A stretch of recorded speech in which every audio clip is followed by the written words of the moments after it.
The truth-natured monoxin one wants to hear 90% of poker players will end the year with less money than they started with. That's not opinion. That's statistics. Applause one study analyzed hundreds of millions of hands played online and discovered something devastating. Only 10 to 15% of players manage to profit in the long run. The rest, they feed the ecosystem.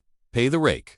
Finance the few winners. But here's what really blows my mind. If you ask at any poker table who considers themselves a winning player, at least 80% will raise their hand. It's what researchers call the Dunning-Kruger effect applied to poker. The less you know, the more confident you are in your ability. Think about this for a second. If 85% think they're winning, but only 15% actually win, we have 70% of players living a financial illusion. Every session they play, every buy-in they deposit, feeds a false narrative in their own heads. I'm just on a downswing. I got unlucky today. If it weren't for that river, ... These phrases are symptoms of a disease that kills careers before they even begin. Matt Berkey, one of the most respected high-stakes players, said something that should be tattooed on every player's forehead. I've been through the ringer, losing 7-figure pots, going broke a couple times early in my career, and dealing with the emotional roller coaster of nosebleed games where one session can swing your net worth more than you're comfortable with. Even the best go broke. A difference, they know why. Transition to central theme in this video. I'm going to show you the 7 real reasons why most players will never win at poker. These aren't the obvious reasons you find in any generic article. These are the hidden patterns that separate the 10% winners from the 90% who finance the game. Some of these points will make you uncomfortable. Others will make you question decisions you made just yesterday. And at least one will make you realize you've been sabotaging your own career without knowing it. The first problem is so fundamental that most don't even recognize it as a problem. And it starts before you even sit at the table. Let's talk about the invisible enemy that eats your profit hand after hand, session after session, and that you've probably never really calculated. The invisible enemy Rake, Jonathan Little, one of the world's top poker coaches, ran some numbers that should scare any serious player. In a $1, $2 game, assuming the house takes an average of $4 per hand and you play 30 hands per hour, the table pays $120 per hour in Rake. If the best players can hope to win about 12 big blinds per hour before Rake, ... double quotes, you see where this is going. The math is brutal. You need to be significantly better than the table just to break even. Development, the real impact of Rake. Let's do the math. Almost nobody does. A typical winning player earns between 2 and 5 big blinds per 100 hands. Sounds small. It is small, but it's profit. Now add the Rake.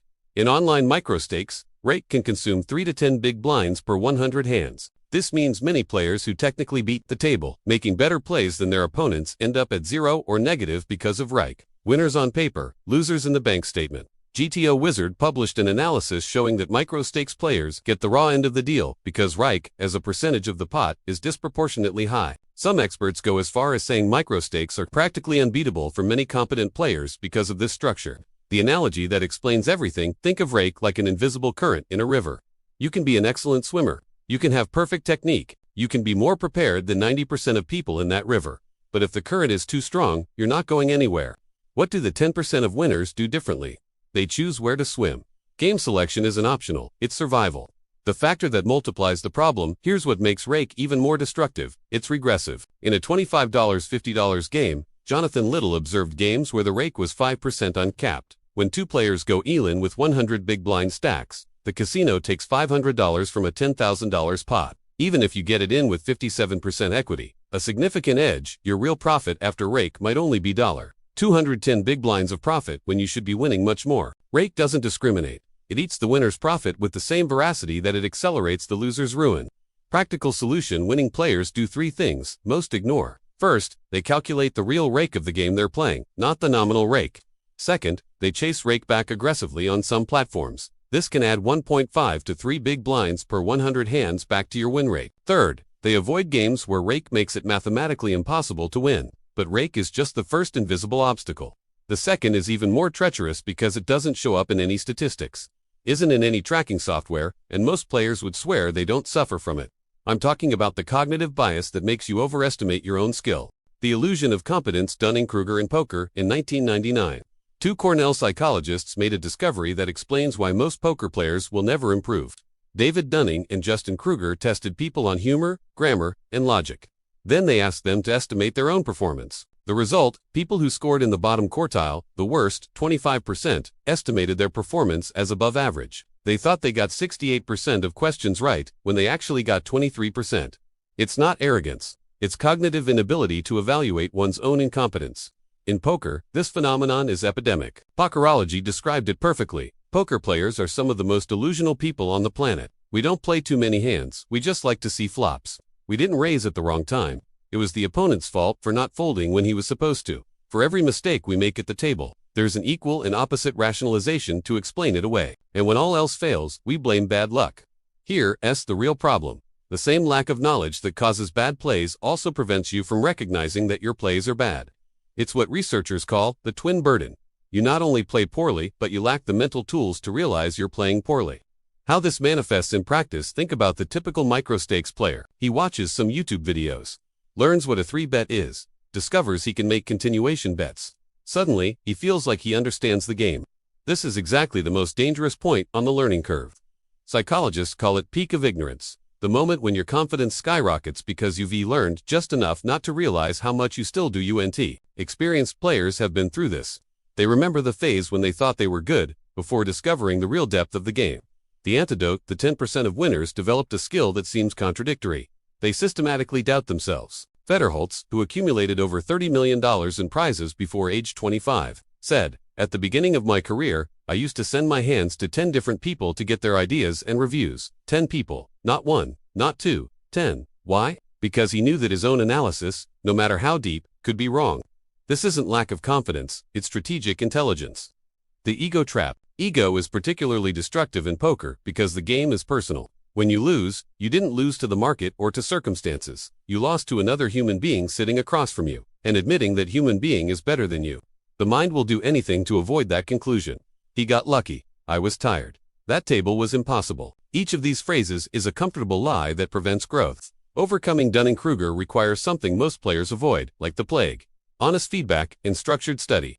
And that's exactly where we arrive at the third reason why most will never win: the completely distorted relationship between playing and studying. The myth of hours played study vs play. There's a popular belief in poker that destroys more careers than bad beats. The more I play, the better I get. It's a lie.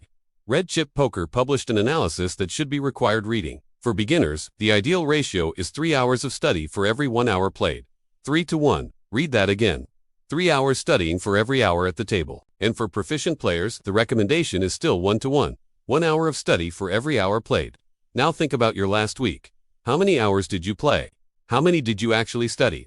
The reality of the average player: Alexander Fitzgerald, one of the most active coaches on the circuit, asks his students a simple question: how many hours per week do you study? The most common answer: once in a while. When he asks him to explain, they discover that once in a while means watching an occasional video while doing something else. Maybe reading an article on their phone. Nothing structured, nothing with purpose. And here's what Fitzgerald says surprises most: most training videos and forums are worthless. But you still have a responsibility to find out what is really valuable. Passive study doesn't count. Watching a stream while playing doesn't count. Reading Poker Reddit definitely doesn't count. What real study means: psychologist Anders Ericsson, the researcher behind the 10,000-hour theory, discovered that deliberate practice is fundamentally different from simply doing the activity. Deliberate practice requires total focus, no multitasking, working at the edge of your current ability, immediate feedback on performance, repetition with correction. Most players never practice deliberately. They play on autopilot, reinforcing the same mistakes, session after session, year after year. How professionals study: know what real pros do. They keep detailed session journals, review problem hands with analysis software, participate in study groups where they discuss specific spots, hire coaches to identify invisible leaks. Sky Matsuhashi from Smart Poker Study recommends a specific routine. Game tape is my #1 recommendation for deliberate practice. Record your session with screen capture software while verbalizing every decision. Why? Because talking forces you to use logic instead of instinct. It exposes the holes in your reasoning in real time. How many players do this? Maybe 1%.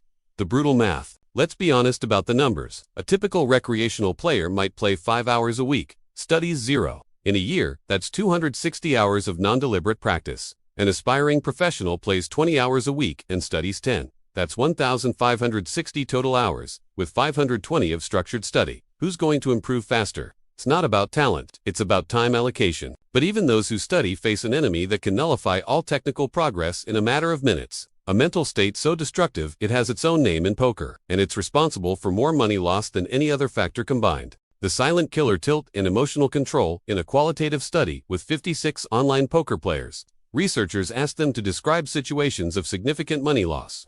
The scientific definition that emerged was this: tilt is a strong negative emotional state elicited by elements of the poker game such as bad beats or prolonged losing streaks, characterized by losing control, and due to which the quality of decision-making in poker has decreased. That technical definition hides a brutal truth. Blackbrain79 puts it more directly. Tilt is the #1 reason why most people do not win at poker. It's not lack of technical knowledge. It's not bad luck. It's not rake. It's the inability to control emotions when things go wrong. The neuroscience of tilt: when you take a bad beat, your brain enters fight-or-flight mode. Cortisol release, adrenaline surge, blood diverted from the prefrontal cortex, the part responsible for rational decisions, to more primitive systems. You literally become dumber for a few minutes. And it is exactly in this state that many players make their most important decisions, doubling the buy-in, moving up in stakes, trying to chase losses. The result: a $100 mistake becomes a $1,000 mistake in minutes. The invisible triggers. What's most striking about tilt studies is the variety of triggers. It's not just the obvious bad beat, aces losing 272 offs. It's the annoying player who won't stop talking. It's the argument with your wife before the session. It's accumulated fatigue. It's the string of dead cards that seems to never end. A Deuce's Cracked article lists the most common triggers: fatigue, alcohol consumption, personal life stress, provocative opponents, and perhaps the most treacherous, the belief that you're due for a win. The denial of tilt. Here's the most dangerous problem. Players on tilt rarely admit something is wrong. Poker Railbird described it perfectly. Denying you re on tilt is like denying you re-drunk while holding your 5th shot. You might think you're in control, but your judgment is already gone. The ego protects the player from the uncomfortable truth. You rationalize bad plays, convince yourself you're adjusting instead of tilting, and you keep playing, and you keep losing. What winners do differently. Federholtz, when asked about variance, said something revealing. You need to have a routine where every time you lose, you inject logic again and tell yourself it's part of the game. David Peters, with over $40 million in tournament earnings, explains, I try to think about previous stretches where I went on a big downswing and remember that I got through that, and the same thing will happen this time. I just need to trust the process and not get too caught up in the short-term swings. The difference isn't that these players don't feel frustration. It's that they've developed systems to process frustration before making the next decision. Practical solution mindset coach Elliot Rowe has worked with dozens of elite players. His recommendation: focus on the long-term nature of the game. As a professional poker player, you should be looking at the game as if you were the casino, focusing on your monthly and quarterly results, not the outcome of individual hands and individual sessions. When you internalize this perspective, a bad beat becomes statistically irrelevant. Painful, yes, but irrelevant to the big picture. Emotional control is fundamental, but there's an even more basic mistake that precedes all of this, a mistake most make before even opening the poker app. The mathematics of ruined bankroll management. Poker Listings published a statistic that should make any player pause. More than 50% of poker fans eventually find themselves in a position where they can no longer keep playing. Half go broke. And we're not talking about bad players. We're talking about people who could be winners if they did one single thing differently. Blackbrain79, who played professionally for over a decade, sums it up. You can't win if you go broke. Poker is inherently a game full of ups and downs, and you need a suitable bankroll to withstand the fluctuations. The just one more buy-in illusion. Daniel Negreanu explained the concept of risk of ruin crystal clear. It doesn't matter how good you are, if your bankroll is too small, you will go broke.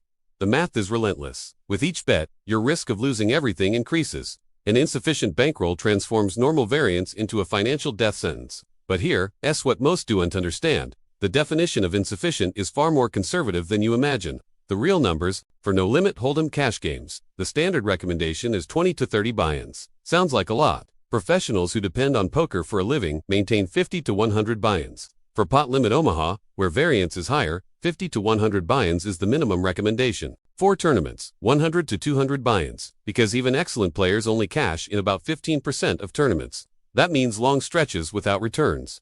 A mathematical simulation study showed that a winning player with a positive win rate, using a bankroll of only $50 for games with $20 buy-ins, had an 8% chance of going broke. Sounds low? With a $100 bankroll, there was still a 2 in 3 chance of hitting zero at some point. The conclusion: to be 99% certain of not going broke playing $20 buy-ins, the player needed $500 to 25 buy-ins.